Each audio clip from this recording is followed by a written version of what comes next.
आप सभी को नमस्कार। और आज के बेसिक एजुकेशन के क्लास में हम लोग देखेंगे कि बच्चों को हम किस तरह से, बेसिक एजुकेशन के क्लास में आपको पता ही है कि मैं छोटे बच्चों को किस तरह से उनका शब्द भंडार बढ़ाया जाए, किस तरह से उनका किसी भी लैंग्वेज में, हिंदी या इंग्लिश में, किस तरह से उन पर उनका पकड़ बनाया जाए। इसके लिए आपको नए नए प्रकार के क्वेश्चन, नए नए प्रकार के मेथड बताती रहती हूँ।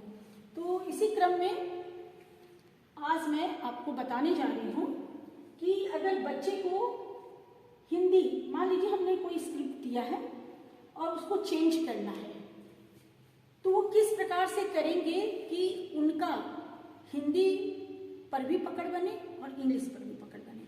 तो एक और मेथड है, एक और तरीका है जो मैं आज आपको बताने जा रही हूँ।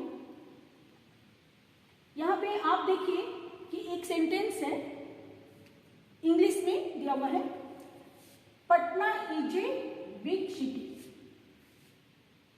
अब इसको अगर हम बच्चे को हिंदी में लिखने के लिए दें इस प्रकार से, मैं यहाँ पे लिख के दिखा रही हूँ।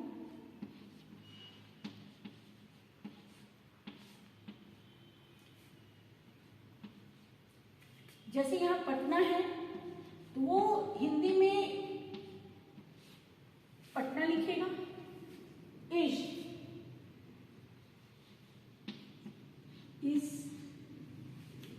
ए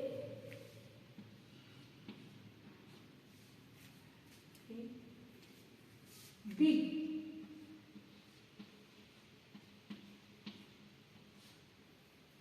सिटी।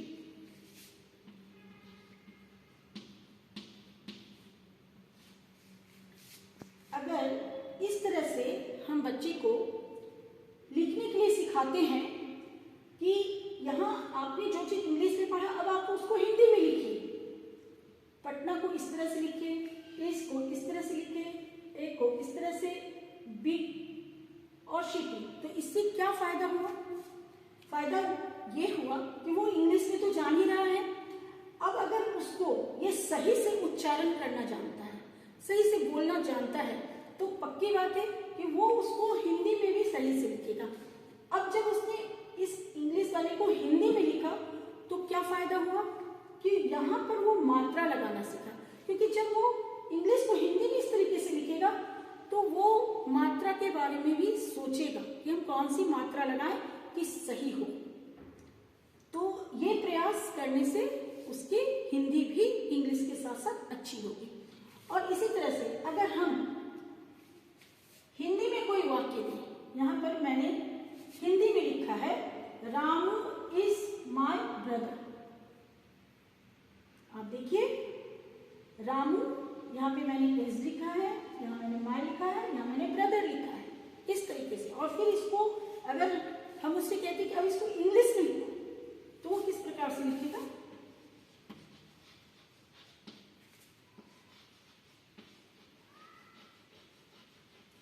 रामू, इसके लिए वो जरूर सोचेगा और सोचने के बाद वो इस तरीके से लिखेगा। माई के बारे में वो चूंकि इंग्लिश जान रहा है अगर अच्छे से, तो माई को लिखेगा माई ब्रदर।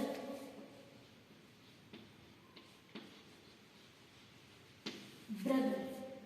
तो इस तरह से अगर हम बच्चे को प्रैक्टिस करवाते हैं तो फायदा क्या होता है इस तरह के प्रैक्टिस करवाने से, कि वो इंग्लिश के साथ साथ उसी चीज को हिंदी में भी लिखना सीखता है और फिर हिंदी से उसको इंग्लिश में भी लिखना सीखता है। यानी कि अगर हम प्रतिदिन बच्चे को 8 से 10 सेंटेंस इस तरह का हिंदी से इंग्लिश और इंग्लिश से हिंदी करना सिखाएं, लिखना सिखाएं, तो उसका हिंदी भी अच्छा होता है और इंग्लिश भी अच्छा होता है। और उच्चारण साथ में जो हम लोग जो बोलते हैं उच्चारण, वो भी अच्छा होता है। तो मेरा ख्याल है कि आपको बच्चों को पढ़ाने का जो ये मैं तरीका बताई, ये जरूर अच्छा लगा होगा। तो अगर आप बच्चों की टीचर हैं, पेरेंट्स हैं, तो कोशिश कीजिएगा कि इस तरह से बच्चों का शब्द भंडार भी बढ़ाया जाए, उनका जो हिंदी और इंग्लिश लैंग्वेज पे भी पकड़ अच्छा बनाया जाए। और अगर आप बच्चे हैं तो आप खुद भी इस तरह से पढ़ने की प्रैक्टिस कीजिएगा। अगली बार मैं फिर आऊंगी किसी नए प्रश्न के साथ, किसी नए मेथड के साथ। तब तक के लिए बाय बाय।